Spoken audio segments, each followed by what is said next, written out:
আর পাকিস্তান পাঠানোর নতুন যুদ্ধবিরতি প্রস্তাব পর্যালোচনা করছে ইরান। ইরান পাকিস্তানের মাধ্যমে পাঠানো নতুন যুদ্ধবিরতি প্রস্তাব পর্যালোচনা করছে। প্রস্তাবে বলা হয়েছে, প্রথম ধাপে ইরান, যুক্তরাষ্ট্র ও ইসরায়েল ৪৫ দিনের জন্য যুদ্ধবিরতিতে যাবে এবং এই সময়ে কূটনীতির মাধ্যমে স্থানীয় সমাধান খুঁজে বের করা হবে। প্রস্তাবে হরমুজ প্রণালীর অবরোধ ও প্রত্যাহারের উপর জোর থাকলেও ইরান তা মানতে নারাজ।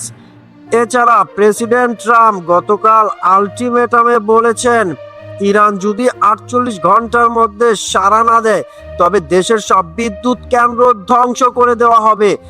ইরান জানিয়েছে প্রস্তাবটি পর্যালোচনা করা হচ্ছে এবং সিদ্ধান্ত নেওয়ার জন্যই তাড়াহুড়ো নেই।